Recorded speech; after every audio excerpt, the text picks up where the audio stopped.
Ye may have heard of knights before going to slay a dragon or steal a maiden fair. Surprisingly, ye have lots to learn about knights as they really are. Not all men are worthy of knighthood. Only those nobles who are born into the job can become a knight. Although that may seem fairly easy, they first must be a page and a squire for about 8 years for the lord they serve. The knight-to-be must then be dubbed, which requires staying in a church all night and praying. Then in the morning, being tapped on the left shoulder with a sword, then giving spurs and a shield. In grateful return to the knight's military service, a vassal or knight was granted a healthy portion of land to live on, also known as a fief. If ye father was a knight, then ye should fare well with the money, food, and barracks provided by the wealthy lord of the land. Strong knights often enjoyed proving their worth in tournaments of many kinds. One of the more popular duels is called a joust. 2 knights with something to prove face each other at a distance, mounted on a trusty steed, holding a pointed lance towards the opposing knight. On the judge's mark, the knights should spur their horses and charge toward each other. When either knight should fall off their horse, the opposing knight is declared the victor.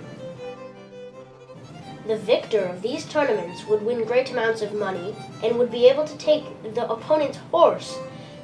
Now horses cost about 5 years' pay for a working man, so they were very valuable, and the victor made lots of money selling them back to the loser.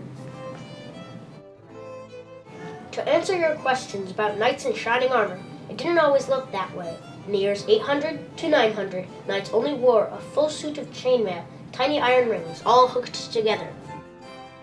When knights rode their steeds into battle, they had to be wary of archers with brutal longbows that would surely pierce their chainmail at shooting over 200 feet. When they came close enough to a foe, the knight would draw his trusty sword and slay the enemy. It was not until they were knocked off their horse when they might draw smaller weapons. It was not until hundreds of years later when knights decided to start wearing plate armor, which of course weighed them down during battle.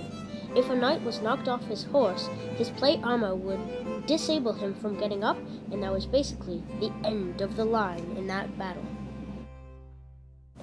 As you can surely see, the Middle Ages is quite a fair time, and it's very interesting to learn about all the knights in shining armor and castles and maidens fair. So thank you for listening to my presentation.